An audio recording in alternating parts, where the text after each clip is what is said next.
Hello, hello, hello, and welcome back. Chris here in the cellar at Second Glass. It's Cellar Chats. We're talking the weekly wine flights. It's chilly outside again, loving it.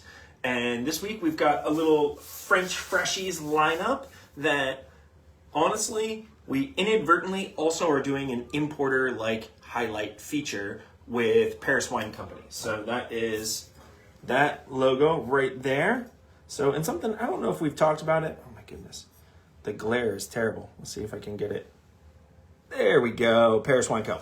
I don't know if I've ever talked about this before, but like you hear it a lot when you're talking retail and you read articles and it's like turn around the bottle to see what it is. If you don't know whether it's going to be a good wine or not, you can tell a lot whether the importer is somebody that you've either heard of or you've had good experience with their wines. It's a, sort of a easy way to help guide you if you maybe are at a place where maybe they don't have someone there that can really help, or they're busy, or what have you.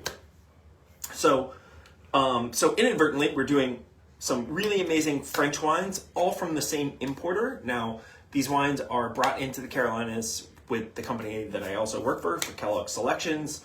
We direct import them, but the import partner, Paris Wine Co., is the primary contact for all of them. So it's a really interesting, really great relationship. But it does bring up that whole conversation of like, that importer label on the back means more than you think, especially if you learn that you start to like wines, from a certain importer. It's a great way to like discover new wines. So little like importer deep dive, and also some fresh French. So we're kicking it off in the Loire Valley with Deux Moulins. This is a custom cuvee made for Paris Wine Co. Focus on Loire Valley, just easy drinking, like affordable, lovely wines, true of their place. And what else do people want in their lives? Tasty wines, right? Classic Sauvignon Blanc characteristics, a little bit of citrus. There's a little bit of that, like, maybe a mild grassy, a little bit of like minerality, but it's just really lovely, really pretty fruits on the nose, a little tropical.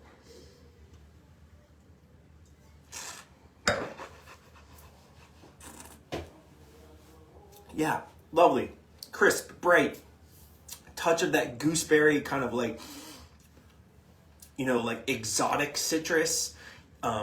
It's not like a grapefruit bomb, but there's like a little bit there. This is that like telltale classic Loire Valley Sauvignon Blanc that just kind of hits on all those really lovely notes that I think keeps people coming back for Sauvignon Blanc, particularly from the Loire Valley. It's no Sancerre, but it's not going to break the bank like a Sancerre will, which is always a win in my books.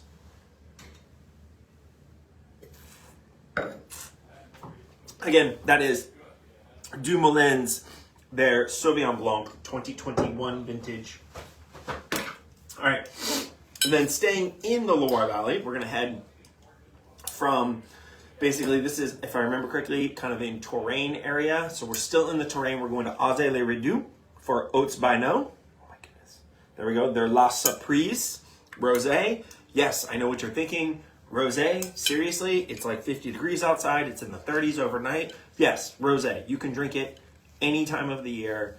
It is not just relegated to summer. That's not a new statement from me, but I will say it until everyone believes it. This is their La Surprise. It is Grelot and Gamay and a little bit of Côte, which is the local term for Malbec here in the Loire Valley. And this wine has it is a rosé that's honestly made for, a little bit more rugged temperatures and food. It's got more texture, it's got body. And the really interesting thing here, so where they're at, Hauts, I'm trying to remember exactly what number it was, but they were basically like number 3 or number 4 in French AOCs to get basically AOC status for rosé wine. So these guys they have a very long history of making rosé, and particularly with the grape variety Grelot, which is about 80% of this blend, and then the rest is Gamay and Côte. So on the nose, wow. There's this almost like quince, sort of like pear, Anjou pear thing going on. There's this really ripe kind of like orchard fruit. A little subtle like red fruits there. Very bright, a lot of minerality, the really lovely citrus.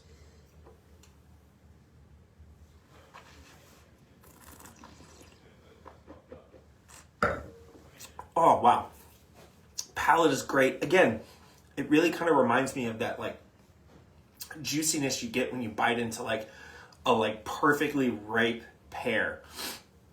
It's got that orchard fruit. It's a little soft. It's got a little like, there's like some chewiness, really great texture to the wine. I mean, it's not a dark colored rosé, but this is not like, again, I hate to keep using this term, but this is not a pull sipper rosé. You could certainly do that, but it is not just about like crisp and fresh and the fact that it's pink. It has a lot of flavor, a lot of complexity, and just a perfectly lovely rosé to enjoy at this time of the year because it has a little more going on, and it's actually probably going to be better as once it warms up a little bit and not super cold.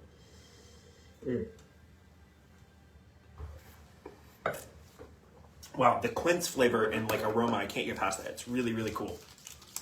Quince is I'm not going to pretend to know exactly what it is. I believe it falls within the orchard family of fruits, but it's such an interesting like flavor profile, and it's very distinct, and that's why my mind keeps going there. All right, so the first two wines in the Loire Valley, and now we're heading off to the Northern Rhone to visit Julien Cecillon. Oh my goodness, the glare is terrible. There we go. This is his Syrah les Graviers. So Julien is located in Northern Rhone. He makes côte rôties. He makes some, I want to say he makes some Saint Joseph, Saint Veron, not Saint Veron, sorry, Saint Péray, but Syrah-based producer. And the Les Graviers is a great little like entry-level bottling from him, where he uses fruit from basically all the vineyards around him, and then I think he purchases a little bit of fruit from friends and neighbors. But it's just such a lovely entry level into Northern Rhone Syrah. Again, look at that beautiful like purple violet color, classic Syrah. It's a little meaty. There's a lovely like blackberry, a little bit of spice. You get maybe just a little touch of that like olive tapenade that I think is really stand out in Northern Rhone Syrah. So pretty. Little purple violets.